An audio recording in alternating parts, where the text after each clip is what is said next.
அன்பான சகிகளே அனைவருக்கும் வணக்கம். இன்று நாம் இந்த காணொளியில் லெட் என்ற சொல்லை பயன்படுத்துவதை பற்றி காணப்போகிறோம். லெட் என்றால் ஒருவரை ஒரு செயலை செய்யவிடு, இசைவழி, அனுமதி. இப்பொருள் வழக்கில் செய்யப்பாட்டு வடிவில் லெட் வராது. செய்யப்பாட்டு வினையுடன் டு சேர்த்து அலோ அல்லது பர்மிட் பயன்படுத்தப்பட வேண்டும். தான் ஒருவருக்கு உதவி செய்ய முன்வருவதை குறிக்க பயன்படுத்தப்படுவது. ஒருவர் ஓரிடத்திற்கு செல்லவிடு என்று பொருள். தான் மற்றும் பிறர் ஒரு செயலை செய்வதற்கான யோசனை கூற பயன்படுத்தப்படுவது. பொருள் வழக்கில் லெட்டின் எதிர்மறை லெட்டஸ் நாட் அல்லது டோன்ட் லெட்ஸ். பிரிட்டன் வழக்கில் மட்டும் இது பயன்படுத்தப்படுகிறது. அதாவது வாடகைக்கு விடு என்ற பொருளிலும் வரும்.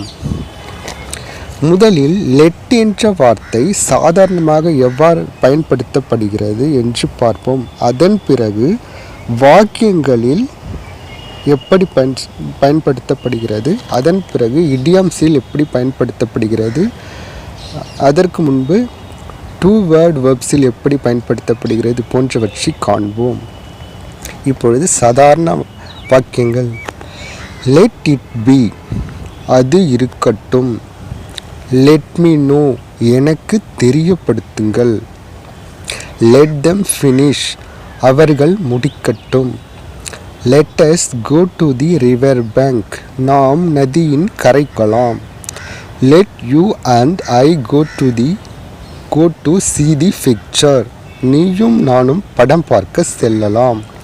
Let us have your menu, இன்று என்ன சமையல். Let me go, என்னை போக விடுங்கள். Let this not happen in future, எதிர்காலத்தில் அப்படி செய்யாதே. He has let me down, அவன் என் காலை வாரிவிட்டான். Let us go by bus, நாம் பேருந்தில் செல்லலாம். Let us go for a stroll, நாம் உலாவ செல்லலாம். இப்பொழுது நாம் பார்த்த வார்த்தைகள் அனைத்தும் செய்வினை எனப்படும் ஆக்டிவ் வாய்ஸில் உள்ளது. இப்பொழுது பேசிவ் வாய்ஸில் ஒரு சில வாக்கியங்களை காணலாம். Let the post be advertised, காலி இடங்கள் விளம்பரப்படுத்தப்படட்டும்.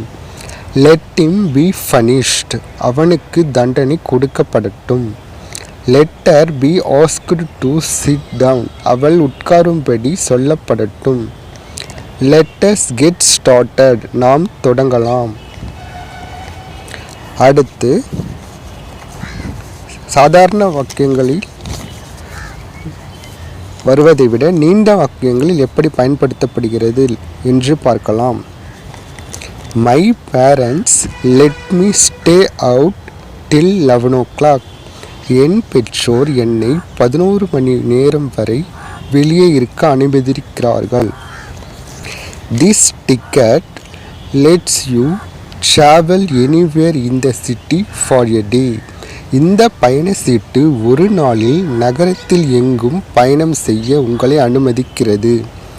They let him take the exam again, or he was allowed to take the exam again.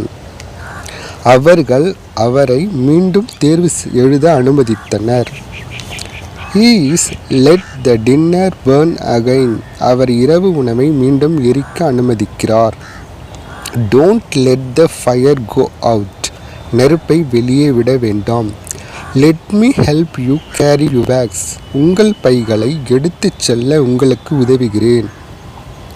Open the windows and let some fresh air in, ஜன்னல்களை திறந்து புதிய காற்றை உள்ளே விடுங்கள். She was let out of prison yesterday, அவர் நேற்று சிறையிலிருந்து வெளியேற்றப்பட்டார். அடுத்து two word verbs. Let us go to the cinema tonight, நாம் இன்றிரவு சினிமாவுக்கு செல்வோம். Let out இதெல்லாம் டூ வேர்ட் வெர்ப்ஸ். இதை எப்படி யூஸ் பண்ணுறேன்னு பார்க்கலாம். லெட் அவுட் என்றால் வாடகை தொகை பெற்றுக்கொண்டு ஒரு கட்டடம், ஓர் அறை முதலியவற்றை ஒருவர் பயன்பாட்டுக்கு விடு என்று பொருள்.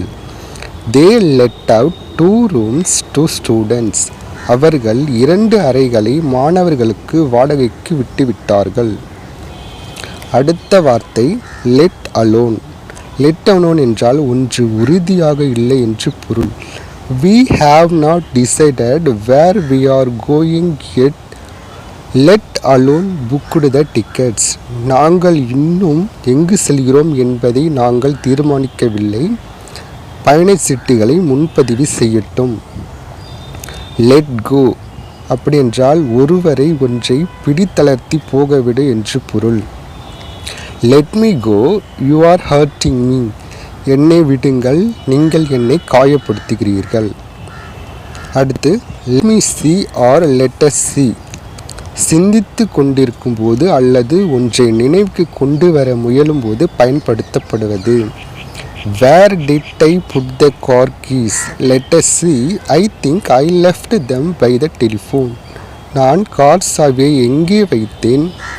பார்ப்போம், நான் அவற்றை தொலைபேசி அருகே விட்டுவிட்டேன் என்று நினைக்கிறேன். லெட் அஸ் சே என்றால் எடுத்துக்காட்டாக, உதாரணமாக என்று பொருள். You good work 2 mornings a week. Let us say Tuesday and Friday. நீங்கள் வாரத்தில் 2 காலை வேலை செய்யலாம், செவ்வாய் மற்றும் வெள்ளிக்கிழமை என்று சொல்லலாம். அடுத்து லெட் ஆன். இது ஒரு பிரேசல் வெர்ப். ஓர் ரகசியத்தை ஒருவரிடம் கூறு அல்லது தெரியப்படுத்து என்று பொருள். He did not let on how much he had paid for the vase. அவர் குவளைக்கு எவ்வளவு பணம் கொடுத்தார் என்பதை அவர் தெரிவிக்கவில்லை. Let of. லெட் ஆஃப் என்றால் ஒருவரை தண்டிக்காது விடு அல்லது எதிர்பார்க்கப்பட்டவை விட கடுமை குறைந்த தண்டனையை ஒருவருக்கு வழங்கு என்று பொருள். இதுவும் ஒரு பிரேசல் verb.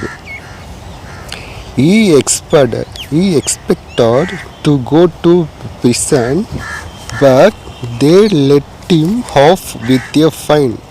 அவர் சிறைக்கு செல்வார் என்று எதிர்பார்த்தார், ஆனால் அவர்கள் அவரை அபராதத்துடன் விடுவித்தனர். அடுத்த வார்த்தை லெட் டவுன். லெட் டவுன் என்றால் ஏமாற்றுதல், மோசம் செய்தல் என்று பொருள். I was counting on your help, but you let me down. நான் உங்கள் உதவியை எண்ணிக்கொண்டிருந்தேன், ஆனால் நீங்கள் என்னை வீழ்த்தினீர்கள். அடுத்து லெட் அப். லெட் அப் என்றால் குறைத்தல் என்று பொருள். If the rain lets up, we will go to the market. மழை பெய்வது குறைந்தால் நாங்கள் சந்தைக்கு செல்வோம். அடுத்து இந்த லெட்டுடன் பயன்படுத்தப்படும் இடியம்ஸ் அண்ட் என்று பிரேசஸ் என்று குறிப்பிடப்படும் மரபு சொற்களும் சொற்றொடர்களை காணலாம். Let go off. Let go off என்றால் கைவிட்டு விடுவது என்று பொருள். Don't let go off the rope until I tell you. நான் உங்களுக்கு சொல்லும் வரை கயிற்றை விட வேண்டாம். அடுத்த வார்த்தை லெட் லூஸ். லெட் லூஸ் என்றால் அவிழ்த்து விடு என்று பொருள். The dogs were let loose on the running thief. ஓடும் திருடன் மீது நாய்கள் அவிழ்த்து விடப்பட்டன. அடுத்த வார்த்தை let the cat out of the bag. அப்படி என்றால் ரகசியத்தை வெளிவிடு என்று பொருள்.